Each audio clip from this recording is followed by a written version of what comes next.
Hello friends, welcome back to my YouTube channel. आज की इस वीडियो में हम करें पीजीटी ज्योग्राफी का जो एग्ज़ाम हुआ था 2 अगस्त को, उसकी शिफ्ट 1 का टीचिंग मैथडोलॉजी पार्ट। ये बहुत बच्चे रिक्वेस्ट कर रहे थे, तो मैं कोशिश करूँगी टीचिंग मैथडोलॉजी भी डेली अपलोड करने की। Question number 1, what does the subject pedagogy primarily refers to. तो पहले आपको ये पता होना चाहिए पेडागोजी का क्या मतलब होता है। पेडागोजी मतलब शिक्षण शास्त्र, मतलब आपको कैसे पढ़ाना है उस सब्जेक्ट को, तो वो किस में बताया जाता है, उस सब्जेक्ट की पेडागोजी में। तो text book writing skill specific to a subject, no. Testing method specific to a subject, no.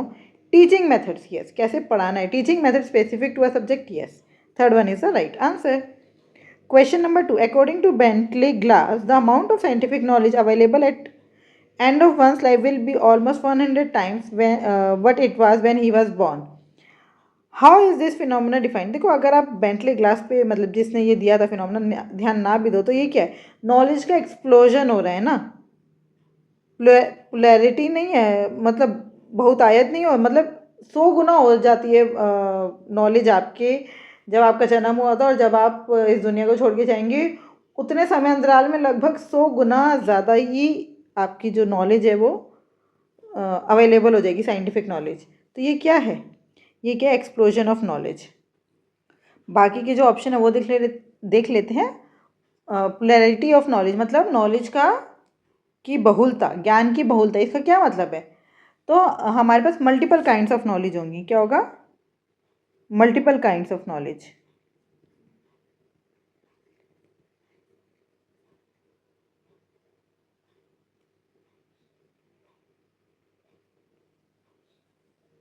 ठीक है। उसके बाद इंटीग्रेशन ऑफ नॉलेज, नॉलेज की इंटीग्रेशन का क्या मतलब है, कंबाइनिंग डिफरेंट फील्ड्स और एरियाज ऑफ नॉलेज, है ना, कंबाइनिंग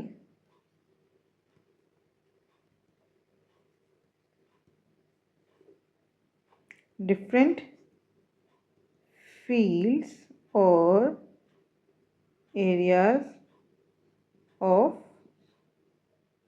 नॉलेज। उसके बाद स्पेशलाइजेशन ऑफ नॉलेज का क्या मतलब है, कि आप किसी एक चीज़ में, मतलब आप किसी एक फील्ड में क्या कर लें, स्पेशलाइजेशन कर लें, मतलब उसको बहुत अच्छे से पढ़ लें। तो ये क्या हो जाएगा, focusing deeply on narrow fields और areas, focusing deeply on narrow fields और areas. Clear? Question number 3. Which principle addresses the idea that a curriculum should reflect the socio-cultural context of learners? किस प्रिंसिपल में ये बात बोली जाती है कि जो करिकुलम है उसके अंदर सोशियो कल्चरल कॉन्टेक्स्ट होना चाहिए learner. Principle of relevance, principle of evaluation, principle of utility, principle of economy. तो ये किस में बात होगी, रेलिवेंस में।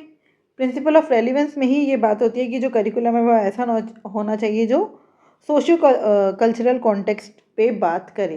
तो आप प्रिंसिपल ऑफ इवेल्युएशन ये किस पे फोकस करते हैं, it focuses on the assessment and measurement of learning outcome rather than the content relevance, है ना। ये कंटेंट पर नहीं, इवोल्यूशन मतलब आप कितना जो भी आपने सीखा है उसको आप मतलब लर्निंग आउटकम के असेसमेंट और मेजरमेंट पर फोकस करते हैं। इवेल्युएट कर रहे हैं ना, यहाँ पे हम क्या कर रहे हैं, इवेल्युएशन। तो लिख देती हूँ मैं।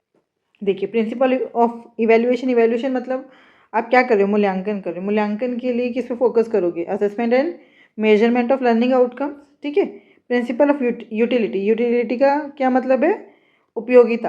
तो क्या देखेंगे हम, कितना यूजफुल कंटेंट है उसमें इंडिविजुअल और सोसाइटी के हिसाब से। और प्रिंसिपल ऑफ इकोनॉमी, इकोनॉमी का क्या मतलब है, मितव्ययिता। मितव्ययिता का क्या मतलब है, deals with ensuring that curriculum is efficient and cost effective. Question number 4. Which of the following is not considered as one of the three kind of subject matter knowledge that school teacher must है। तो school teacher को कौन कौन सी knowledge होनी चाहिए, pedagogy की होनी चाहिए, कंटेंट की होनी चाहिए और करिकुलर की होनी चाहिए। स्कूल की नॉलेज का टीचर को कुछ नहीं करना। तो fourth one is the right answer. Question number 5. Which term refers to the relationship and interaction between and among boys, girls, women and man. क्या बोलते हैं इसे, जेंडर डायनामिक्स। क्या होता है, जेंडर डायनामिक्स। देखिए, जेंडर एनालिसिस का क्या मतलब है, द प्रोसेस और method of examining differences and effects related to gender. जब आप पूरा जेंडर के बीच में क्या क्या डिफरेंसेस हैं और उस डिफरेंसेस के कारण क्या क्या इफ़ेक्ट्स आ रहे हैं, आप उस पूरे के एग्जामिन करोगे तो वो क्या कहलाता है, जेंडर एनालिसिस। जेंडर अवेयरनेस मतलब it denotes the understanding and consciousness of gender issues and inequalities. इसका मतलब है कि जेंडर इश्यूज और इनइक्वालिटीज़ के प्रति अंडरस्टैंडिंग और कॉन्शियसनेस। जेंडर पैरिटी, पैरिटी का मतलब होता है इक्वालिटी, मतलब हैविंग इक्वल नंबर और representation of males and females specially in education and employment. Gender dynamics तो हमें पता ही चल गया। It refers to the relationship and interaction between and among boys, girls, women and man. Question number 6, which of the following makes the right to education act 2009 unique. इसमें unique कहते हैं, यहाँ पर इंक्लूसिव एजुकेशन की बात की गई थी, तो focus on, emphasis on inclusive education. Question number 7. Which of the following is not a type of programming in programmed instruction which when used as learning resource? Circular, linear, mathematics होना था and branching. तो विच of the following is not a type of programming programme instruction. 3 तरह की programming है, वो 3 कौन से, linear programming, mathematics programming और ब्रांचिंग प्रोग्रामिंग। सर्कुलर नहीं है तो क्या होगा आंसर, फिर आंसर फर्स्ट होगा, है ना।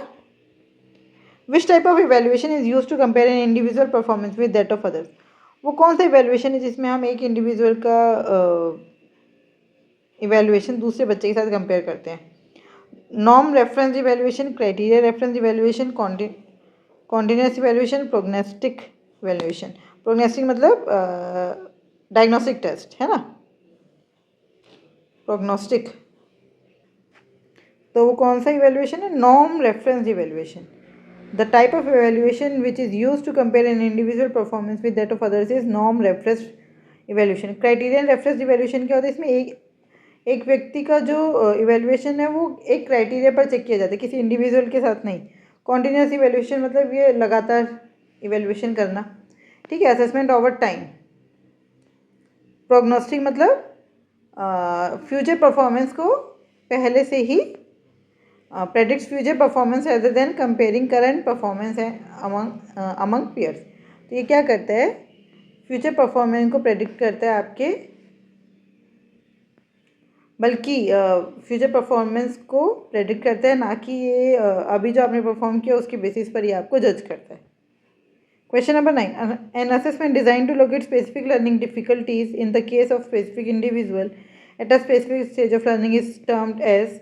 ये देखो, ये डायग्नोस्टिक है, क्या है ये डायग्नोस्टिक। जब किसी बच्चे में कोई दिक्कत है और आप उसको अलग से उसका वो लर्निंग डिफ़िकल्टी पता लगाना चाहते हो तो आप कौन सा टेस्ट, मतलब वो टेस्ट क्या कहलाएगा, डायग्नोस्टिक टेस्ट। क्योंकि आप डॉक्टर के पास जाते हैं तो पहले वो क्या करते हैं, टेस्ट वेस्ट करवा के आपके को डायग्नोस करते हैं बीमारी क्या है, बीमारी पता चलने के बाद इलाज करते हैं, है ना।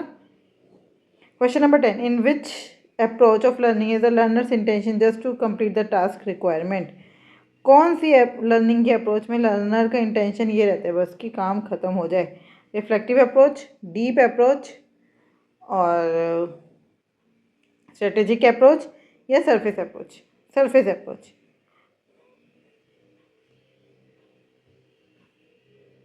इन which approach of learning is the learner's intention just to complete the task requirement.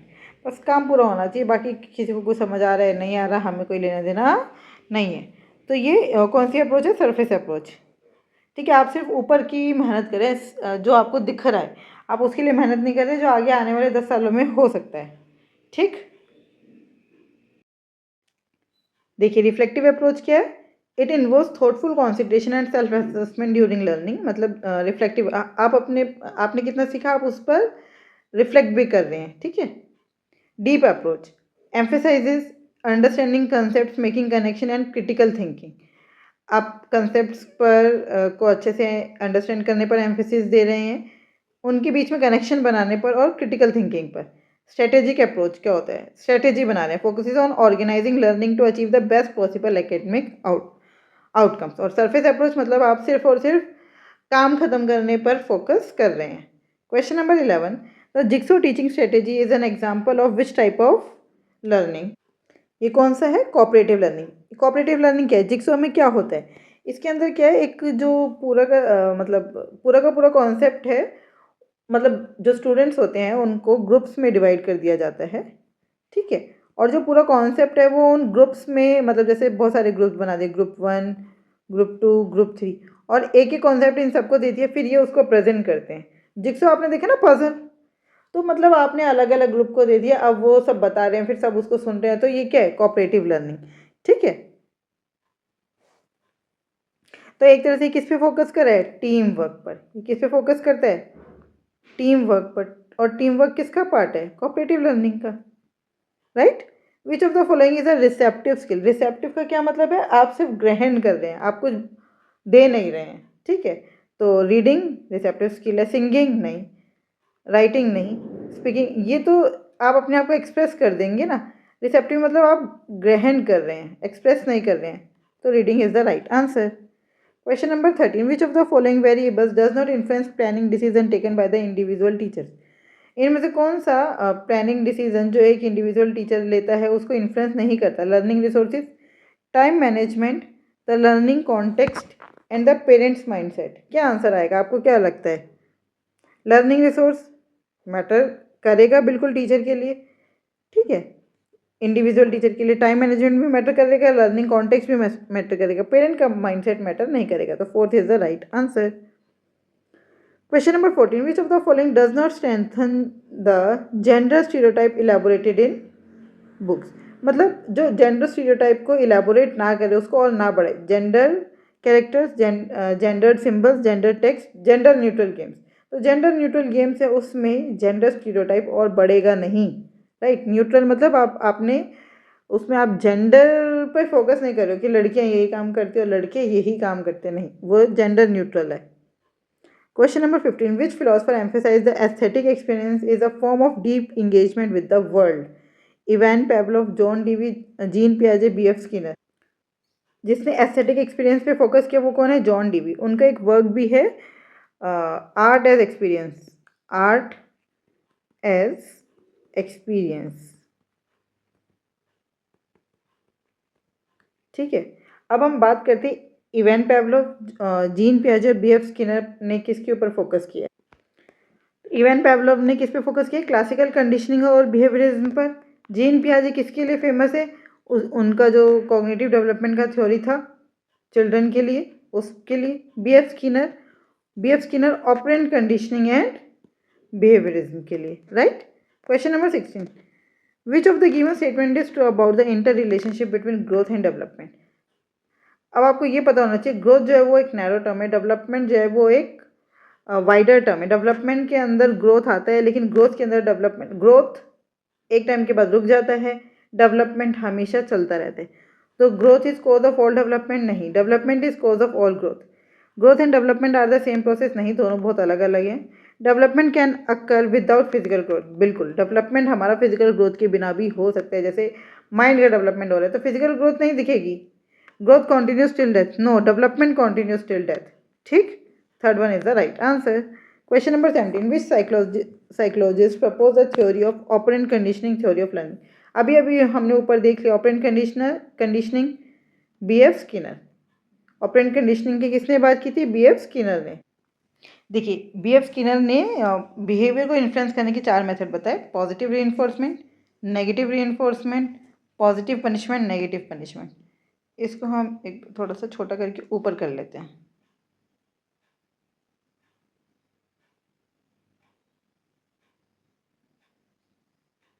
ठीक है, ये किसके बी एफ स्किनर ने बताए हैं ये मेथड्स, राइट।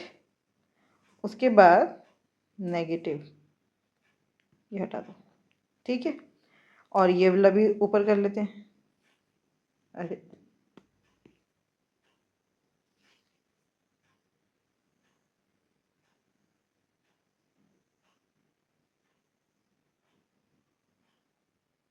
ठीक है, तो ये हो गया लर्निंग। अब अगर कार्ल रोजर्स की बात की तो उन्होंने किस पे फोकस किया, ह्यूमनिस्टिक थ्योरी पे, और उसका फोकस किस पे है, ह्यूमनिस्टिक थ्योरी का, self actualisation and personal growth. Lev Vygotsky की बात करें तो उन्होंने फोकस किया है सोशल डेवलपमेंट थ्योरी और लैंग्वेज पर। और सोशल डेवलपमेंट कैसे करेंगे हम, सोशल इंटरेक्शन के थ्रू। जेबी वॉटसन की अगर बात करें तो उन्होंने फोकस किया है क्लासिकल कंडीशनिंग एंड बिहेवियरिज्म। ये अभी हमने ऊपर पढ़ा था इवान पेवलोव के केस में भी। तो जेबी वॉटसन और इवान पेवलोव दोनों का नाम किस में आएगा? Classical conditioning and behaviourism. और क्लासिकल कंडीशनिंग कैसे का फोकस किस पर है? स्टिमुलस रिस्पॉन्स और लर्निंग पर। Question number 18, it is a learning force which affects desired response more frequently by providing a reinforced stimulus immediately following the response.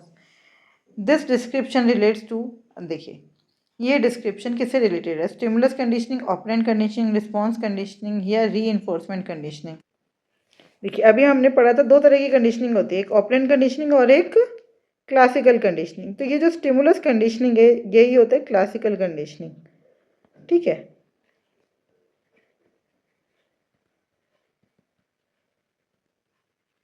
और ये रिस्पॉन्स कंडीशनिंग कुछ नहीं है, रीइंफोर्समेंट कंडीशनिंग कुछ नहीं है। अब आपको बताना है यहाँ पे जो बात लिखी है वो क्लासिकल कंडीशनिंग है या ऑपरेंट कंडीशनिंग है। It is a learning force which affect desired response more frequently by providing a reinforce stimulus immediately following the response. तो ये है ऑपरेंट कंडीशनिंग। तो अब हम देखते हैं क्लासिकल कंडीशनिंग में क्या होता है। देखो जो स्टिमुलस कंडीशनिंग है उसमें क्या, neutral stimulus becomes associated with an unconditional stimulus to produce a response. अगर आपको याद होगा तो इवान पेवलोव ने जब बात की थी तो उन्होंने डॉग का एग्जाम्पल दिया था। मतलब डॉग के लिए जब खाना आता था तो खाने के साथ जब खाना आ रहा है तो एक बेल भी बजाई जाती थी, ठीक है। और पहले वो खाने को देखकर लार टपकती थी और साथ में उसको बेल भी सुनाई देती थी, लेकिन बाद में क्या किया, खाना हटा दिया और बेल बजाई, तब भी डॉग के मुंह में जो है वो लार आ गई। तो यहाँ पे क्या है, यहाँ पे स्टिमुलस से कनेक्शन होता है, बट ऑपरेंट कंडीशनिंग क्या है, यहाँ पे रीइंफोर्समेंट दिया जाता है। जैसे रेट एक ट्रैप में था, उसमें एक लीवर था, वो लीवर वो प्रेस करता था तो सामने उसको खाना दिखता था, वो खाना खा लेता था। वहाँ पे वो खाना क्या रीइंफोर्समेंट का काम कर रहा है। तो यहाँ पे रीइंफोर्समेंट होता है, यहाँ पे स्टिमुलस होता है, right. Question number 19. The principle of least restrictive environment in inclusive education suggests which of the following? तो least restrictive मतलब environment कैसा होना चाहिए, जहाँ पर न्यूनतम प्रतिबंधात्मक वातावरण हो, ठीक है। और student must learn at home without any restriction, नहीं। Teachers must work alone without resource support in a restrictive environment, नहीं। यहाँ पे तो रेस्ट्रिक्टिव एनवायरनमेंट आ गया। Student with disability must be in isolated setting, नहीं। Student with disabilities should be educated with peer as much as possible. So fourth one is the right answer. Question number 20. The concept of multiple intelligence was introduced by, multiple intelligence किसने दिया था? अगर आपको याद हो तो Harvard gardener ने। और उन्होंने कितने इंटेलिजेंस की बात की थी, कितने टाइप की इंटेलिजेंस की बात की थी? 8, ठीक है। अब ये 8 जो 8 टाइप्स है वो आप हमें कमेंट बॉक्स में बताएंगे। Thank you, keep learning, keep practising. और अगर आप मुझसे जुड़ना सकते तो जुड़ सकते हैं @mathsps1 टेलीग्राम चैनल पर। Thank you, keep learning, keep practising.